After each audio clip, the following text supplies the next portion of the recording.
नमस्कार, मैं हूं अनूप श्रीवास्तव और आप देख रहे हैं टाइम 8 उत्तर प्रदेश। दोस्तों, उत्तर प्रदेश में अभी कुछ भी हो रहा है तो वो सुर्खियां बन जा रहा है, न्यूज बन जा रही है। पार्टियों के यानी राजनीतिक दलों के कमेंट उस पर आने लग रहे हैं। ताजा मामला कानपुर में पीयूष जैन नामक एक व्यापारी के यहाँ डीजीजीआई यानी जीएसटी इंटेलिजेंस महाविद्यालय के छापे से संबंधित है। पीयूष जैन कन्नौज के मूलतः रहने वाले हैं, लेकिन कानपुर में रहते हैं और कानपुर में कल सुबह से इनके यहाँ जीएसटी काउंसिल का छापा पड़ा। हालांकि पहले ये खबर आई थी कि ये इनकम टैक्स का छापा है, लेकिन देर बाद में ये क्लियर हुआ कि जीएसटी महानिदेशालय के लोगों ने छापा मारा है। और छापा सिर्फ कानपुर में नहीं पड़ा, छापा ये पड़ा कानपुर, उनके घर कन्नौज के अलावा गुजरात में भी उनके ठिकानों पर छापामारी की गई और मुंबई में भी छापेमारी की गई। क्यों छापेमारी की गई? छापेमारी इसलिए की गई कि इन्होंने अभी 1 महीना पहले एक इत्र लॉन्च किया था। कन्नौज के बहुत बड़े व्यापारी हैं इत्र के पीयूष जैन, और 1 महीने पहले समाजवादी पार्टी का जो दफ्तर है लखनऊ में, वहां पर इन्होंने एक इत्र लॉन्च किया था और उसे समाजवादी इत्र का नाम दिया था। तब अखिलेश यादव ने उस इत्र को लॉन्च करते हुए कहा था कि ये जहां जहां जाएगी वहां वहां समाजवादी सुगंध फैलाएगी। महीना भर बीता और पीयूष जैन के यहाँ छापा पड़ गया।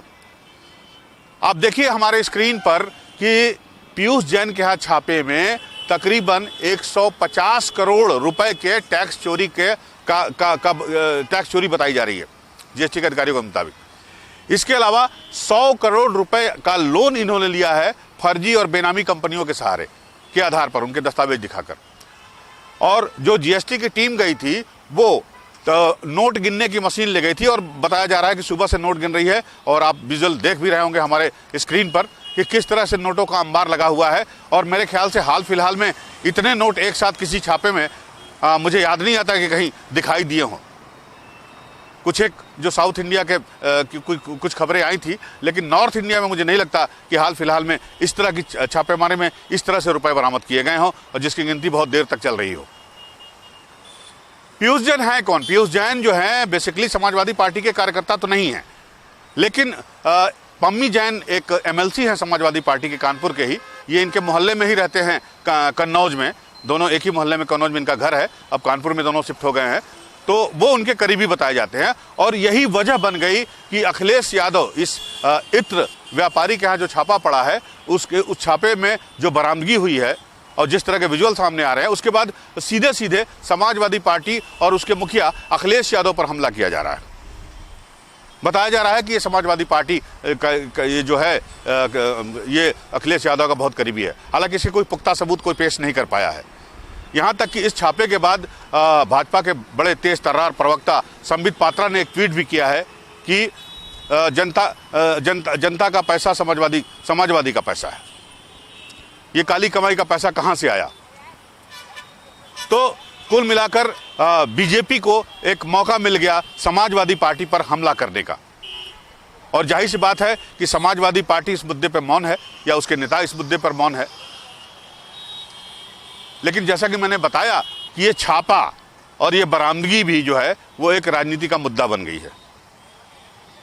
बीजेपी और समाजवादी पार्टी दोनों एक दूसरे के खिलाफ चुनाव मैदान में हैं। उत्तर प्रदेश के विधानसभा चुनाव में अब माना जा रहा है कि कमोबेश ये चुनाव जो है वो बाइपोलर होता जा रहा है, यानी मुख्य मुकाबला जो है वो समाजवादी पार्टी और भारतीय जनता पार्टी के बीच है। तो भारतीय जनता पार्टी कोई मौका नहीं चूकना चाहती कि अखिलेश यादव को वो नीचा दिखा सके। आपको याद होगा कि किस तरह से अखिलेश के मुंह से अखिलेश ने जब जिन्ना का जिक्र किया तो बीजेपी के सारे नेता टॉप टू बॉटम जो है वो उस शब्द को लेकर उनके पीछे पड़ गए थे। और यही हाल इस छापे के बाद हुआ है। छापे में अभी कितनी बरामदगी एक्यूरेट हुई है इसका पता तो नहीं चल पाया है, लेकिन जो दिखाई दे रहा है उससे ऐसा लग रहा है कि अकूत पैसा जो है पीयूष जैन के पास था। और ये एक तरह से कहा जाएगा कि ये काला धन था और ये काला धन छुपा कर रखा गया था, जिसकी बरामदगी हुई है, जिसकी गिनती जारी है। हो सकता है कल तक हमें पता चले कि टोटल बरामदगी कितनी है अवैध जो काला धन है। लेकिन इस बरामदगी के चलते, इस छापे के बाद इस बरामदगी के चलते कहीं ना कहीं अखिलेश यादव और उनकी पार्टी जो है वो बीजेपी के निशाने पर आ गई है। आज बस इतना ही दोस्तों। आप देखते रहिए टाइम 8 उत्तर प्रदेश। इसे लाइक करिए, सब्सक्राइब करिए। धन्यवाद।